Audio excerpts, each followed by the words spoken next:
চলে আসলাম গণভবনে। এখন আপনাদেরকে একটু ভিতরে যেয়ে দেখাবো যে ভিতরের দৃশ্য কিরকম। এখন আমরা সবাই এক হয়ে গণভবনের উদ্দেশ্যে যাওয়ার জন্য রওনা দিলাম।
এখানে এখানে ভাই আগুন লাগে নাই, আগুন লেগে গেছে।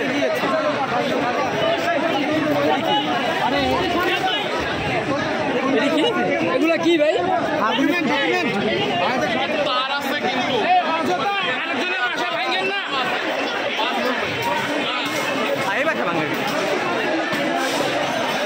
এটা কি তাদের বাসা? এটা তো তাদের বাসা না, তাদের বাসা তো সামনে।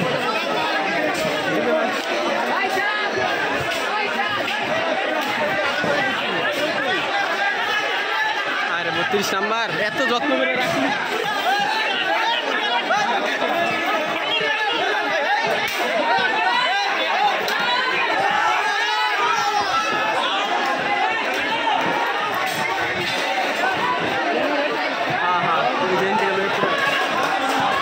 দর্শক আপনারা দেখতেছেন বঙ্গবন্ধু সেই ভবন, বঙ্গবন্ধুর সেই ভবন এখন খুঁজতেছে।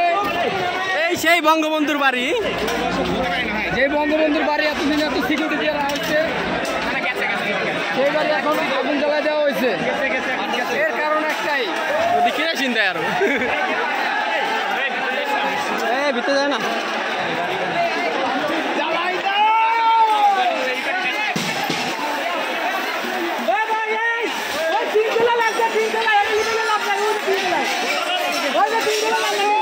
কি নেই ভাই? হেরা নেই ভাই।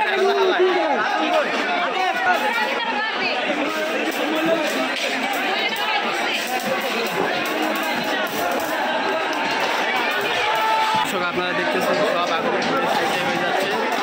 এটা হলো ধানমন্ডি 32 নম্বরের শেখ হাসিনার বাসভবন। হ্যালো দর্শক, আপনারা দেখতে পাচ্ছেন যে পুরা ধোঁয়ায় অন্ধকার হয়ে গেছে। এই ধোঁয়াগুলো মূলত আসতেছে যে বঙ্গবন্ধুর যে বাড়ি 32 নম্বরে ধানমন্ডি, ওই বাড়িতে আগুন লাগাই দেওয়ার ফলে ওই বাড়ি থেকেই এত পরিমাণে ধোঁয়া দেখা যাইতেছে। দেখেন সামনে মনে হইতেছে পুরো অন্ধকার হয়ে গেছে ধোঁয়ায়। আর এদিকে কারেন্টও লাইনটা হয়তো কোনো কারণে লাইন বিচ্ছিন্ন হয়ে গিয়েছে এবং পুরা এলাকা দেখতে পাচ্ছেন যে ধোঁয়ায় এক প্রকার অন্ধকার হয়ে যাচ্ছে।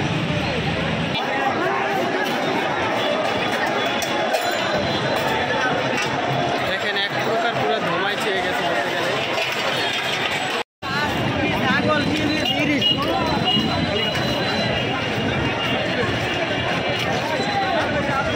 দেখুন আপনারা গণভবন থেকে যে যা পাচ্ছে একে একে হাতে হাতে করে নিয়ে আসছে। এই যে দেখেন কেউ ফ্রিজ নিয়ে আসছে, যে যেভাবে পারছে সেই জিনিসটা হাতে করে ধরে নিয়ে আসছে।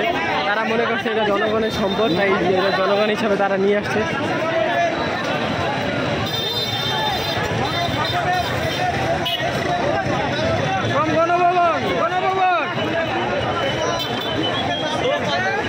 সোফা লেগে সারা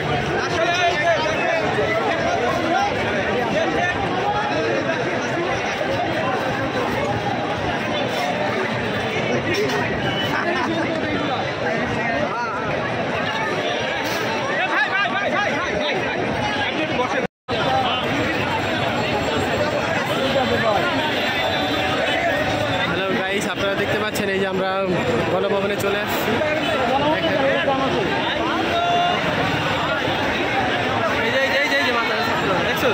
আমি যে কইলাম হেরাতে নামছে তোরা তো বিশ্বাস করি।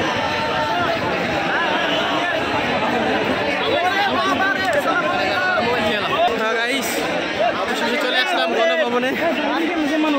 দেখতে পাচ্ছি তো মানুষের,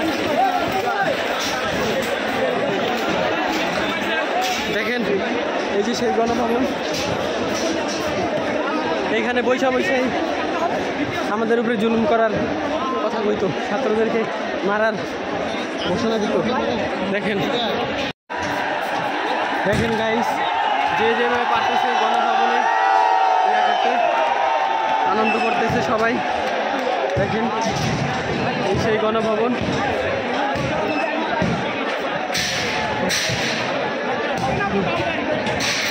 দেখতে পাচ্ছেন কত মানুষের ভিড় গণভবনের ভিতরে। এই জায়গাটা ঢোকা মানে আপনার জীবনে একবারই এভাবে সম্ভব। এই যে দেখেন একটা এখানে ইয়ার গাড়ি আছে, মানুষ প্রচুর পরিমাণে বিক্ষোভ করতেছে। এখানে অনেকেই যে নামাজ পড়তেছে, নামাজ পড়ে যে যেভাবে পারতেছে। বল হয়ে গেল কাম গো, জনগণের সম্পদ।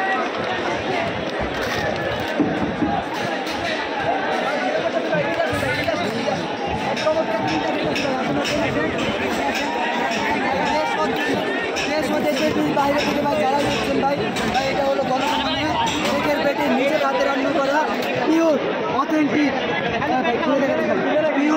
অথেন্টিক পেঁয়াজ ছাড়া বাসমতি চালের ভাই বিরিয়ানি গণভবন ভাই বিরিয়ানি ভাই ভাই আপনারা কাউকে খাওয়াতে পারছেন ভাই, ভাই ভাই এটা দিয়ে জাদুঘর বানাবো ভাই। হ্যাঁ বুঝতে পারছেন ভাই, ইতিহাসের সাক্ষী রয়েছে। অল্প কিছু কুকুরে খাওয়াই দেন। হ্যাঁ ভাই কুকুরে খাওয়াবো, বিশ্বাস নাই সেখানে পয়জন রাখতে পারি যদি দিয়ে থাকে আবার প্রত্যালিগ্রেই খাওয়াবো, মরলে ওরা মরো। আমাদের হাতে নিজের হাতে রান্না করা। ভাই দেখাইলাম ভাই, দেখাইলাম।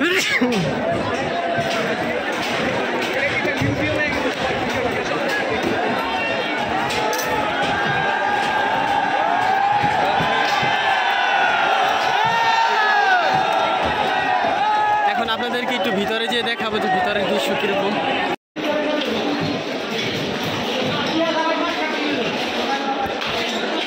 দেখেন ভাইকা সুবিধা।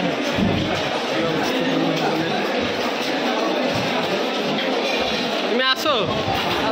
আচ্ছা, এটা কি ওয়াশরুম? এটা খাটমাট সব হয়ে গেছে তার মানে।